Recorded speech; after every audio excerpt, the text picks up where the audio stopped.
전파하며 눌린 자를 자유롭게 하고 주의 은혜의 해를 전파하게 하려 하심이라 하였더라. 아멘. 네, 하나님의 은혜가 오늘 우리에게 임할 것을 믿음으로 축복합니다. 아멘. 우리가 여기 앉아 있는 이유는 무엇일까요, 여러분? 인생에 우리가 살아가다 보면 사실은 우리가 가장 무서운 것이 총이나 칼이나 어떤 일이 아니라 사람이라는 것을 깨달을 때가 많습니다. 믿었던 사람에게 배신도 당하고 심지어는 친부모나 자녀에게 버림을 받게 되기도 하면서 삶이 두렵고 무겁고 또 보이지 않을 때가 있습니다. 그래서 오히려 사람들은 상처를 받지 않기 위해서 홀로 사는 것을 선택하기도 하고, 코로나를 겪고 나서는 더욱 예배만 드리고 가시는 분들도 많은 것 같습니다. 공동체로 이렇게 부대끼면서 예배 드리고 또 함께 살아가기보다는 우아하게 저 뒤편에서 말씀을 들으면서 신앙생활을 하고 싶을 때가 있습니다. 그리고 그렇게 살아가는 분들이 있습니다. 그런데 우리가 이 교회에 모이고 사람과 부대끼고 지지고 볶는 유일한 이유가 있습니다. 그것은 바로 예수님 때문입니다. 예수님을 믿기 때문에 여기 와 있는 것입니다. 제가 여러분들에게 돈을 들여서 여기 오신 분은 없습니다. 제가 어떤 관계를 가지고 이 자리에 한두 번 정도는 앉힐 수 있지만 그렇게 계속 오게 할 수는 없습니다. 예수님을 믿기 때문에, 예수님을 또 믿고 싶기 때문에 이 자리에 온 줄 믿습니다. 근데 우리는 예수님을 가리켜서요, 복음이라고 말하기도 합니다. 복음을 전한다, 예수님을 전한다. 사실 우리가 비슷하게 사용하죠. 나 복음 전하러 가, 이렇게 말할 때도 있고, 나 오늘 예수님 전할 거야, 이렇게 말할 때도 있잖아요. 그러니까 복음과 예수님을 우리는 동일한 그 의미를 가지고 사용할 때가 많아요. 그렇다면 여러분, 복음은 무엇일까요? 여러분, 복음이 무엇인가요? 할렐루야. 제가 예전에 그 전도폭발 훈련을 할 때요, 가장 먼저 훈련 받는 분들에게 묻는 내용이 있습니다. 복음이 무엇인가요? 라고 물으면 다들 꿀먹은 벙어리 마냥 아무 말도 하지 않으세요. 교회에 한 30년을 다녀도 20년을 다녀도 복음이 무엇이냐라고 얘기하면 잘 모르겠는데요? 라고 말할 때도 있고, 정확히 정리되지 않을 때도 있습니다. 복음은 많은 사람들이 기쁜 소식이라 이렇게 얘기합니다. 복보자의 소식, 음자잖아요. 근데 왜 이게 기쁜 소식이냐? 예수님을 믿으면 구원을 받기 때문에 기쁜 소식이다 라고 말할 때가 많습니다. 그런데 이 복음의 원어를 살펴보면요, 복음은 헬라어로 보면 유앙겔리온이라고 합니다. 근데 이것은 그냥 소식인데, 이게 왜 기쁜 소식이 되냐면 이 황제의 탄생을 알리는 소식이기 때문이에요. 황제의 탄생을 알린다는 점에서 우리 구원이라는 의미는 조금 더 뒤로 좀 빼고요, 이것은 근본적으로요, 여러분, 이 통치에 대한 이야기라는 것을 우리는 알 수 있습니다. 황제라는 통치권을 가진 군주를 가리킵니다.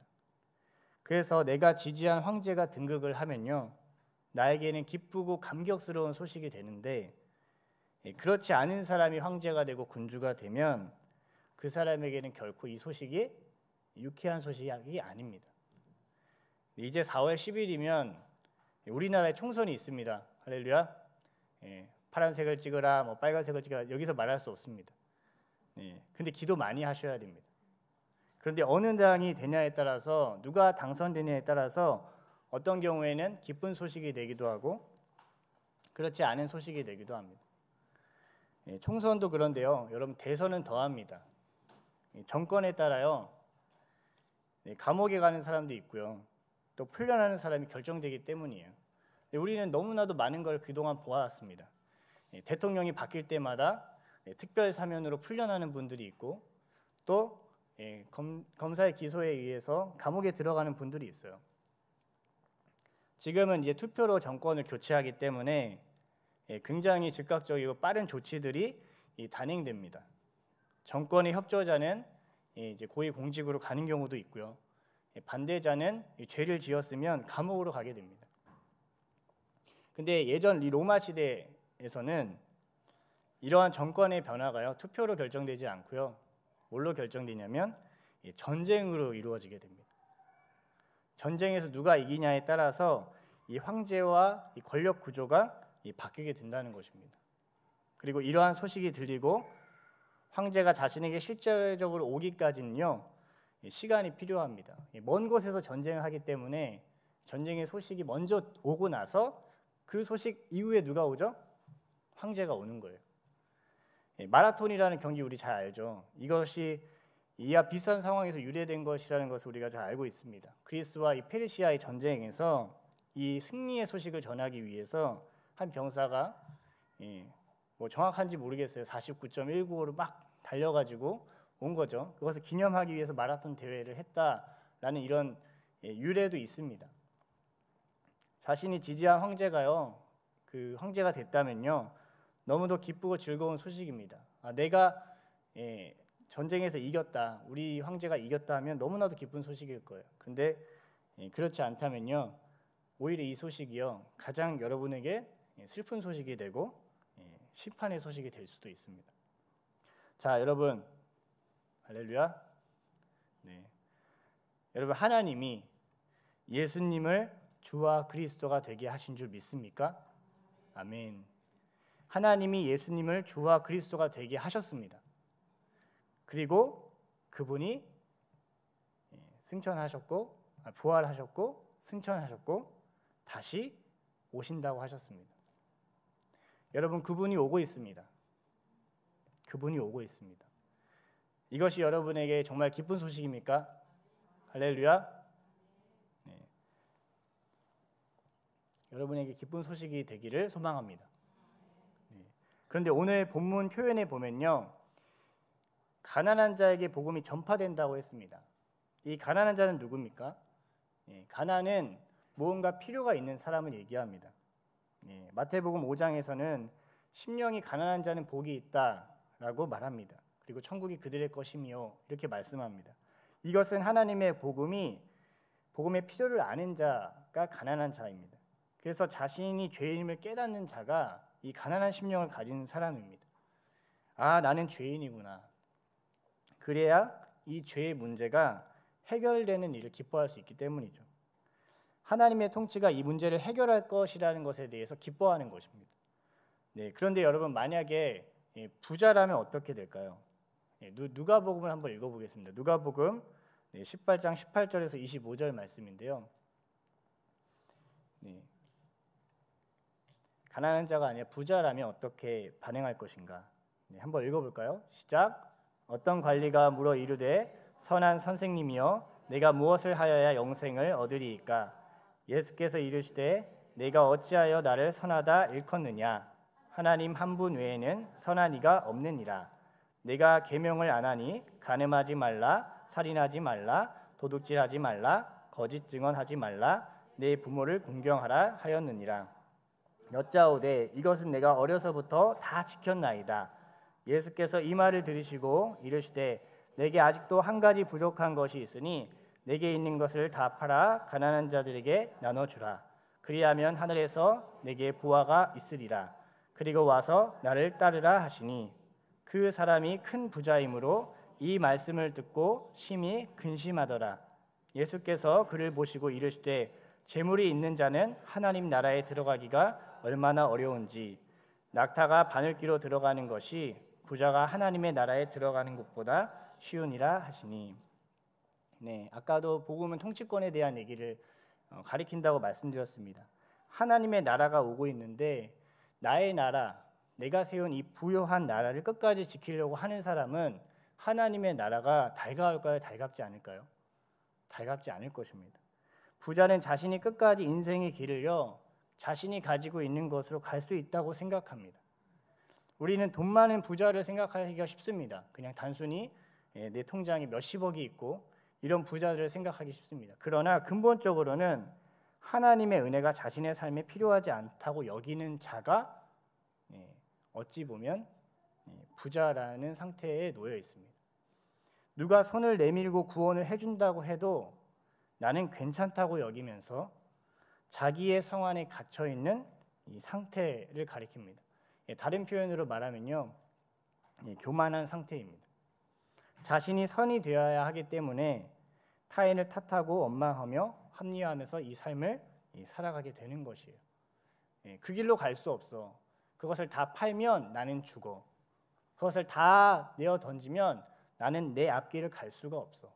내 앞길을 가는 데 있어서 가장 필요한 것은 이 돈이고 명예고 권력이야 라고 얘기하는 것의 끝에는 결국 하나님의 통치가 싫은 것입니다. 하나님의 통치를 받아들일 수 없는 상태를 가리키는 것입니다. 그런데 여러분, 복음은요 일방적인 소식이에요. 통치에 대한 소식이라고 아까 말씀드렸어요. 근데 이것은 하나님이 이미 확정하신 소식입니다.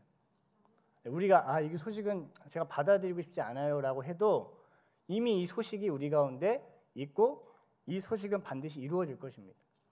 이것은 왕이 다시 오는 것과 비슷하다고 말씀드렸습니다. 왕이 없을 때는요 마치 지금 현재 왕의 통치가 미치지 않는 그런 느낌이 들 수도 있습니다. 그러나 왕이 오면 그 통치와 법, 하나님의 나라와 법이 이루어지는 것입니다. 그의 통치법대로 행하지 않고 있다면요 심판이 임하게 되는 것이지만 아무리 욕을 먹고 핍박당해도 그분의 통치의 법대로 행한다면요 마지막 때에 왕에게 인정을 받게 됩니다. 주님이 반드시 오십니다. 아멘. 이것은 여러분이요 인정하든 인정하지 않든 상관없는 진정한 하나님의 복음의 소식입니다. 복음은 이미 일어난 일입니다. 여러분이 그것을 받아들이든 받아들이지 않든 상관없이 예수 그리스도의 통치가 임할 것입니다. 그분의 뜻이 여러분들에게 다가오고 있습니다. 하나님은 예수님을 주와 그리스도가 되게 하셨습니까? 그리고 그분이 오고 있습니다. 다시 한번 묻겠습니다. 여러분에게 이것이 정말 기쁜 소식입니까? 아멘. 만약 그분의 통치 말씀이 여러분에게 이루어져 있다면요 이것은 무엇보다 기쁜 소식일 것입니다. 그러나 내가 위선으로 서 있고 동의할 수 없는 하나님의 뜻의 부분이 있다면요 죄송스러운 말이지만 복음은요 여러분에게 가장 슬프고 두렵고 고통스러운 소식이 될 수도 있습니다. 혹 여러분 그렇다면요 오늘 제가 기회를 말씀을 드립니다. 기회가 있다는 것을 말씀드립니다. 나는 아직 그분의 통치에 대해서 조금 고민이 있는데 하나님의 나라의 통치에 대해서 좀 생각이 있는데 하시는 분요 여러분 하나님이 우리를 살아있게 하신다는 것은 아직 기회를 주신다는 것입니다. 자신이 지지하지 않았던 새로운 로마 황제 그분이 오고 있습니다. 근데 여러분 별로 기쁘지 않겠죠. 자신이 지지하지 않았기 때문에. 근데 기쁨이 되는 한 가지 팁이 있습니다. 할렐루야. 이것이 기쁨으로 바뀌는 팁이 있어요. 그게 뭘까요? 여러분, 내가 지지하지 않았던 대통령, 내가 소망하지 않았던 사람이 당선이 돼서 힘을 막 가지고 오는 거예요. 그 사람이 담임 목사님이 돼가지고 오다니. 그 사람이 대통령이 돼서 오다니. 이게 정말 마음이 어려울 수 있잖아요. 입장에서는. 근데요, 이게 기쁨으로 바뀌는 팁이 하나 있습니다. 그게 뭘까요? 그것은 그 로마 황제의 뜻으로요 자신을 돌이키는 거예요. 어찌 보면 변절하는 걸지도 모릅니다. 제가 이제 애들을 키우면서 많이 느껴요. 아내가 이렇게 분명하게 세워진 기준이 있습니다. 절대로 하지 말아야 될 것들을 애들이 하면 애들이 이제 계속 이제 처음에는 거짓말을 할 때도 있어요. 엄마 나 안 했어. 그거 나 안 봤어요. 근데 엄마가 이제 다 알잖아요. 예. 계속 이렇게 물어보잖아요. 그러다 보면 어느 순간 아이가 이제 깨달을 때가 옵니다. 내 뜻을 계속 고집했다가는 크나큰 심판이 오겠구나. 그래서 싹 바뀌면 엄마 잘못했어요. 내가 사실을 봤습니다. 라고 이렇게 돌이키는 거예요. 그러면요 그 가정에 갑자기 평화가 찾아옵니다. 뭐 저도 마찬가지입니다. 저도 이제 제가 그렇게 거짓말을 잘하는지 결혼하고 나서 알았습니다. 할렐루야. 아내가 다 알고 있다는 생각을 못했는데 다 알고 있더라고요. 그러면 저도 이제 바로 빨리 인정하고 돌이키면요 더 많이 얘기 안 해도 되는데요. 그걸 제 뜻을 계속 끝까지 고집하고 나는 억울해 이렇게 계속 가지는 순간 평행선을 끝까지 이루면 지옥이 펼쳐지게 되는 거예요. 하나님이 계속 여기 오고 있어요. 하나님의 뜻이 오고 있어요. 하나님의 오시는 소식이 우리에게 화평이 되고 평화가 되려면요, 기쁨이 되려면요, 하나님이 바뀔 수가 없습니다. 그분은 온전한 뜻을 가지고 우리 가운데 다가옵니다. 유일한 것은요, 우리가 바뀌는 거예요. 어찌 보면 변절하는 겁니다. 내 뜻을 돌이켜서 하나님께로 바뀌는 거예요. 지금 이 국회의원들 총선을 앞두고요, 변절하잖아요. 막 갑자기 빨간 당에서 파란 당 가고 파란 당에서 빨간 당 가고 살겠다는 거죠. 변절하고 차라리 변절 안 하고 죽느니 차라리 사는 길을 이제 선택합니다. 정치의 영역도요. 그런데 하나님이 우리 가운데 말씀하시는 것 동일합니다.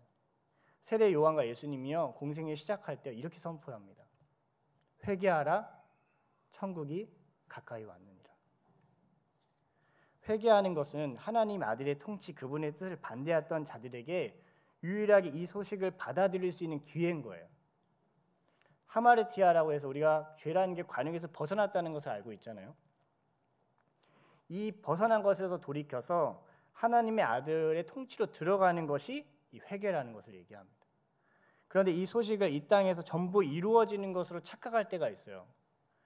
세례 요한도요 이후에 감옥에 갇히게 됩니다. 헤로디아의 일, 헤롯 왕의 그 헤로디아라는 그 일로 인해서 그 옳은 말을 하다가 감옥에 갇히게 됩니다. 그래서 예수님에게 제자들을 보내서 이렇게 묻습니다. 누가복음 7장 18절에서 19절에 이렇게 물어요. 요한이 이 통치가 바로 지금 이루어질 정치적인 메시아로 알고 있었을 때 이렇게 얘기합니다. 제가 한번 읽어볼게요. 요한의 제자들이 이 모든 일을 그에게 알리니 요한이 그 제자 중 둘을 불러 주께 보내어 이르되 오실 그이가 당신 오니이까 우리가 다른 일을 기다리오이까 하라 하매. 이것은 뭐냐면요, 하나님의 통치가 임했다고 생각했는데, 정권이 바뀌었다고 생각했는데 왜 자신은 아직 헤롯의 감옥에 있어야 되느냐라는 반문인 거예요. 오셨으니까 나는 이제 풀려나야 되죠 라는 겁니다. 근데 예수님이 오늘 우리가 읽었던 이 본문과 유사하게 구체적으로 얘기해요. 이 세례 요한이 옥에 갇히면서 제자들을 통해서 예수님께 물었을 때 예수님이 이렇게 말씀합니다. 누가복음 7장 22절인데요. 이렇게 말씀합니다. 우리 한번 읽어볼까요? 시작. 예수께서 대답하여 이르시되 너희가 가서 보고 들은 것을 요한에게 알리되 맹인이 보며 못 걷는 사람이 걸으며 나병 환자가 깨끗함을 받으며 귀 먹는 사람이 들으며 죽은 자가 살아나며 가난한 자에게 복음이 전파된다 하라. 우리는 이 땅의 정치적인 메시아, 한 이스라엘 왕이, 다윗과 같은 그런 왕이 올 거라고 생각했던 것입니다. 그런데요, 예수님은 단순히 유대인 이스라엘 민족만 구원하려고 오신 분이 아닙니다. 이분은 모든 죄를 담당하시기 위해서 오신 분이세요. 마지막 때 종국적으로 임할 하나님의 나라가 있습니다. 그리고 갇히고 이 포로된 문제, 너희들이 갇히고 포로된 문제가 무엇인지를 예수님이 이 말씀을 통해서 밝히 드러냅니다. 이것은 너희가 매여 있는 것, 너희가 포로된 문제는 근본적으로 죄라는 거예요. 여러분, 죄는 무엇인가요?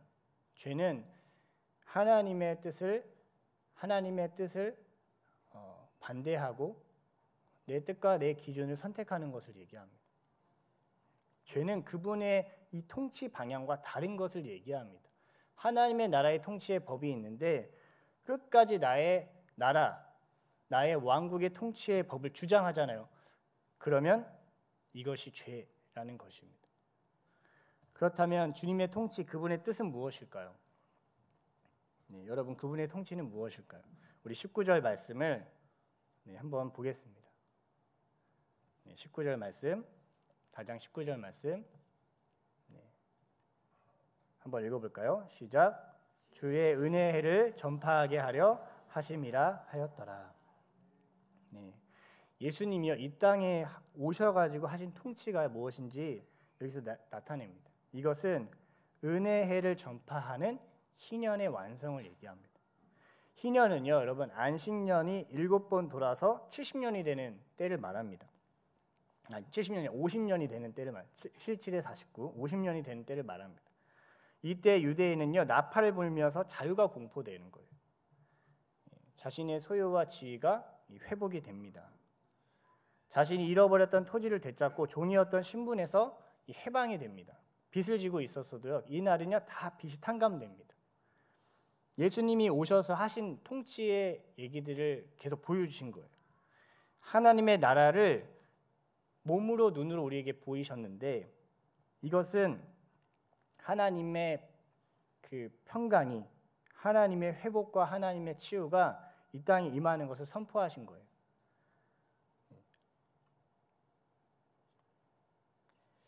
부자는 절대 할 수가 없습니다. 자신이 가지고 있는 것으로 가려는 사람들은 결코 이 일을 할 수가 없습니다. 자신의 통치권을 주장하는 사람은 그래도 인간이 할 수 있다는, 유토피아를 꿈꿀 수 있다는, 유토피아를 이룰 수 있다는, 인간이 할 수 있다는 그 시선은 결국 부자 청년으로밖에 남지 못하게 만듭니다. 왜냐하면 자신의 것으로 가려고 하니까 결국 팔지를 못합니다. 참된 자유와 해방을 누릴 수가 없습니다. 저는 그 부자 청년의 그 비유를 보면서 늘 느끼는 거예요. 왜 예수님은 가난한 자에 이걸 다 나눠주고 나를 쫓으라고 했을까? 예수님은 부자 청년에게 해방을 선포하신 겁니다. 너 이제 더 이상 돈으로 가지 않아도 돼. 너 더 이상 너의 힘으로 가지 않아도 돼. 너 더 이상 너의 권력과 너가 가지고 있었던 경험으로 가지 않아도 돼. 그것을 다 팔고 나를 쫓으라. 그러지 않아도 돼. 하나님의 자녀면 된 거야 라고 얘기하시는 거예요. 그런데 우리가 그래도 불구하고 그거를 붙드는 순간, 우리의 통치를 붙드는 순간요, 불편해지는 겁니다. 하나님이 불편해지는 거예요. 하나님 우리를 자유케 하기 원해서 예수님을 보내셨어요. 예수님이 하셨던 일들은 뭐 티칭, 프리칭, 힐링이라고 얘기하는, 다 이 근본적인 것은요, 묶였던 것에서부터 해방입니다. 노예가 해방되는 거고 묶였던 자들이 회복되는 겁니다. 특별히 38년 된 병자를 치유하시고 안식일에 사단에 매인 그 아브라함의 딸을 치료하신 일들을 보여주십니다. 우리가 그동안 묶였던 그 우상에서의 자유를 선포하신 거예요. 그리고 부채도 나중에 탕감하십니다. 십자가에서 예수님 외치셨잖아요. 텔레탈스타이, 다 이루었다. 이 모든 것을 다 값을 지불했다. 내가 이 모든 죄의 값을 지불했다. 예수 그리스도의 통치는요, 오늘도 그분의 몸된 교회를 통해서 이루어집니다. 그리고 다시 오실 때 하나님 완성하실 겁니다. 여러분과 저에게 이 소식이요, 기쁨이 되기를 소망합니다. 그런데 만약 기쁘지 않다면 아직도 내가 왕문으로 타려고 하는 것입니다. 선악의 판단을 결코 예수 그리스도의 통치에 맡기지 않는 것을 얘기합니다. 내가 계속 선과 악을 나눕니다. 이것은 바벨을 쌓는 것과 다름이 없습니다. 계속 성을 쌓을 거예요. 내 통치권을 쌓을 겁니다. 그러나 이것은 내가 할 수 있는 것까지만 가게 될 거예요. 결코 여러분, 땅끝까지는 갈 수가 없습니다. 모든 사람이 죄를 범하였음에 하나님 영광에 이르지 못하더니 자신의 죄의 통치권을 가지고 삶을 살아간다면 하나님의 영광에 이르지 못할 것입니다. 관역에서 벗어난 삶은요, 결국 하나님의 심판을 맞이하게 될 것입니다. 그러나 사도행전 1장 8절에 이렇게 말씀합니다. 오직 성령이 너희에게 임하시면 너희가 권능을 받고 예루살렘과 온 유대와 사마리아와 땅끝까지 이르러 내 증인이 되리라 하시니라. 여러분이 땅끝을 갈 수 있는 자유를 누리기를 축복합니다. 해방자가 돼서 내 안에 갇혀서 나의 옳음을 입증함으로 결국 내 인생이 또다시 허망해지는 것이 아니라 성령이 여러분들 가운데 임해서 내가 알지도 못하고 내가 볼 수도 없었던 그곳에서 내가 꿈꾸지도 못했던, 그렇지만 하나님이 내게 꿈을 주셔서 그 자리에서 하나님의 사명을 감당하는 우리 모두가 되기를 축복합니다. 예수님도요, 이 얘기를 할 때 성령을 받고 사역을 하셨습니다. 예수님 그냥 사역하신 게 아니에요. 세례를 받으시고 성령을 받아서 사역을 하십니다. 그 성령을 받고 사역을 감당하셨듯이 성령이 임하면 우리는 우리 힘으로 갈 수 없는 그 길을 갈 수 있게 됩니다. 어떻게 내가 그 일을 할 수 있을까? 오늘 제가 이제 그 국률 사역팀이라고 해서요, 이제 모였습니다. 그래서 권사님들이 계속 이렇게 저희가 5월 8일 날 여기 지역에 있는 어르신들에게 삼계탕을 대접하려고 해요. 왜 대접하려고 하냐면 그 어르신들 살려야 되기 때문에. 할렐루야. 그 어르신들에게 먹일 것입니다. 단순히 삼계탕도 먹이지만 더 중요한 것은 예수 그리스도의 생명과 예수님의 꿈을 먹이고 싶습니다. 그래서 우리가 그 일을 하는데요, 막 이제 권사님들 모여서 막 두려워하는 거예요. 어떻게 하지? 우리 돈도 없고 우리 아무것도 없는데 이 일을 어떻게 하지? 근데 하나님이 주시는 마음이 있었어요. 그건 뭐냐면 우리가 하는 것이 아니어야 된다. 이거를 계속 우리의 힘으로 우리가 돈 어떻게 보니까 한 1,000만 원 있으니까 한 몇백 명 모일 수 있겠구만 해가지고 하면요, 우리의 일이 됩니다. 근데요, 하나님이 우리가 기도하게 하시고 성령을 부으시면요, 이 일을 통해서 우리가 뭘 보게 되냐면 하나님이 하시는 걸 보게 됩니다. 여러분들의 모든 사역이요, 이렇게 돼야 돼요. 내가 할 만한 일을 하잖아요. 결국엔 그래도 내가 돈이 있어서 한 거야 라는 얘기를 할 거예요. 근데 하나님은 우리에게 할 만한 일을 시키는 게 거의 없습니다. 성경 곳곳을 살펴보면 할 만한 일들을 하면서 하나님을 찬양한 사람이 없습니다. 다 하나님, 우리가 두렵고 떨리는 일을 시켜서 하나님이 영광을 드러내십니다. 왜냐하면 하나님의 사역이기 때문이에요. 그래서 제가 그랬어요. 기도하자. 우리 기도하자. 하나님이 꿈꾸실 거면 하나님 이루실 거야. 근데 내가 하면 어려워. 근데 하나님이 하시면 쉬울 거야. 쉬울 겁니다 라고 얘기했습니다. 제가 이렇게 반말하진 않았습니다. 그렇게 저는 이제 기도하기 시작했어요. 함께 기도해 주셨으면 좋겠어요. 그 부분에 대해서도. 근데 우리가 정말 그렇게 그 일을 통과하면 주님을 증언하게 될 것입니다. 그 통치에 대해서 우리가 할 수 있는 것은 순종하는 것, 그리고 믿음을 하나님 앞에 구하는 일뿐입니다. 그 통치에 대한 분명한 믿음은 우리에게 길을 줍니다. 내가 갈 바를 알게 하십니다. 이 하마르티아 관역에서 벗어난 것을요, 다시 하나님께 돌이키고요, 결국 그 관역을 멸종시키게 됩니다. 하나님은 우리의 관역은 항상 다른 사람에게 가 있어요. 하나님, 제가요 잘못했습니다. 저 사람 때문에 내가 못했습니다 라고 우리의 관역은 항상 이렇게 가 있거든요. 근데요, 하나님의 통치를 인정하시면 인정할수록 그 관역이 어디를 향한 줄 아세요? 할렐루야. 대답하고 싶지 않은 이 관역이 저 요셉 형제 때문입니다 뭐 이렇게 말했던 나의 이 관역들이 점점점 내가 십자가에 가는 관역이 됩니다.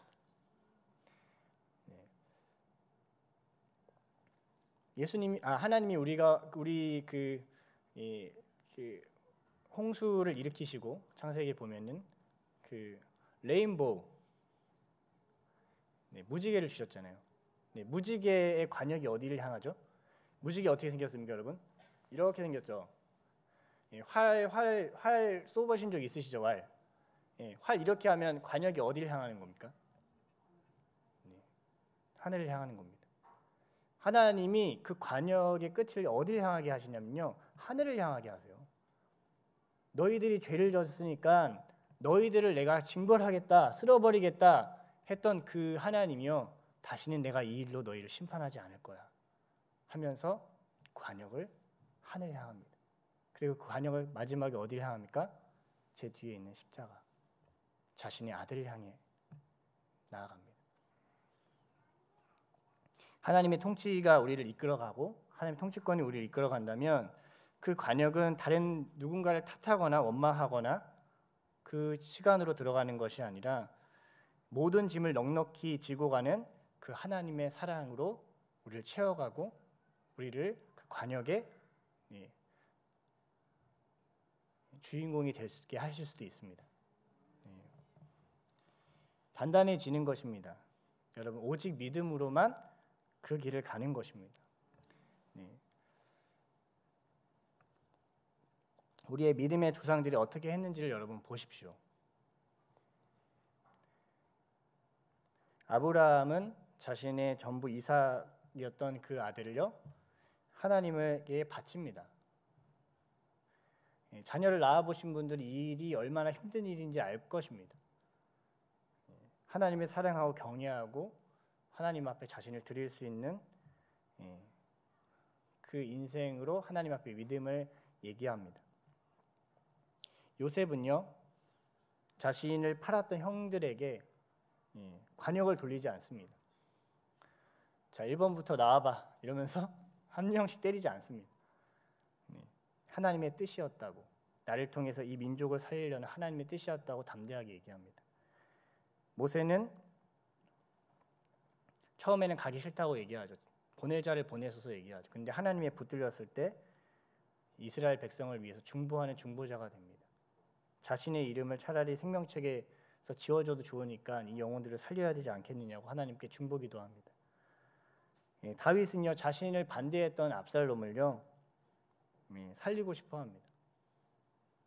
반역자인데요, 살리고 싶어합니다. 스데반은 자신에게 돌을 들었던 사람들을 향해서요 죄를 돌리지 말 것을 중보하면서 바울을 남기게 되죠.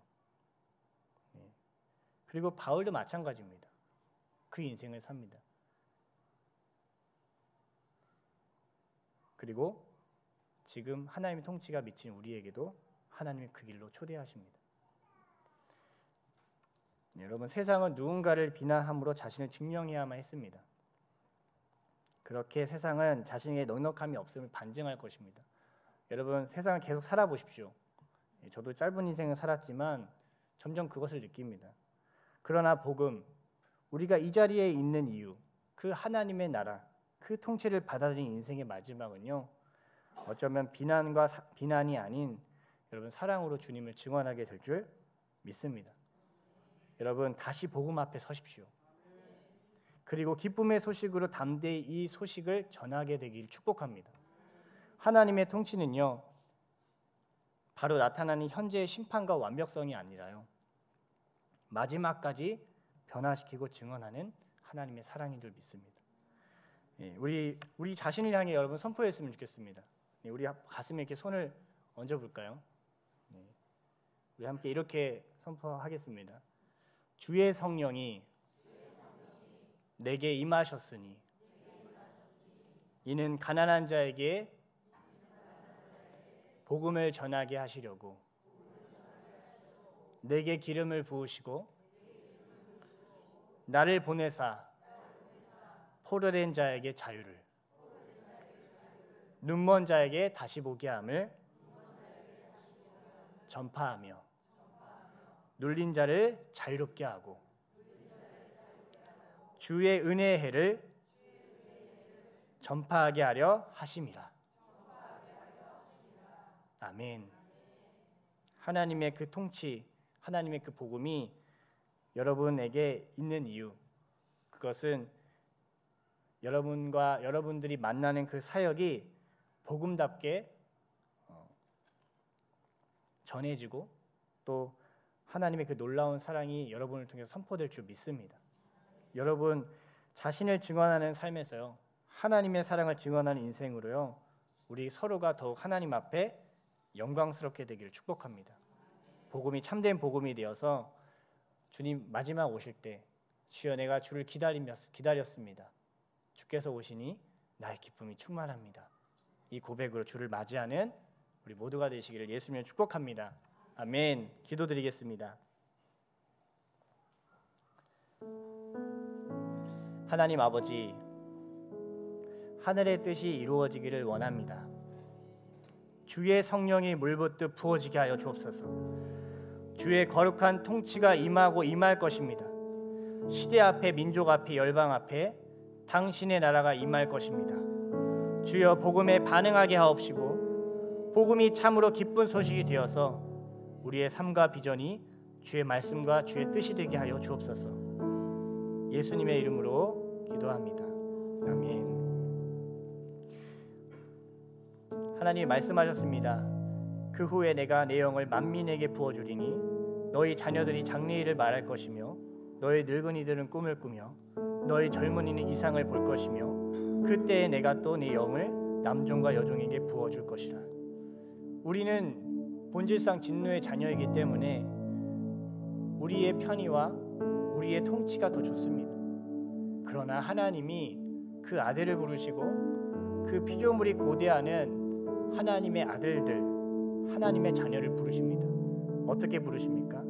주의 영을 부어서 부르십니다. 예수 그리스도가 주의 영에 부음바 돼서 주의 사역을 감당하였듯이 이 마지막 때에 하나님의 영을 우리 가운데 부어주실 줄 믿습니다.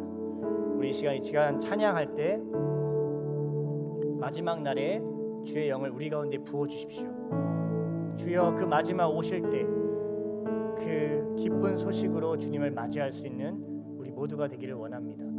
우리 함께 시간 찬양하며 주 앞에 기도하며 나아갔으면 좋겠습니다.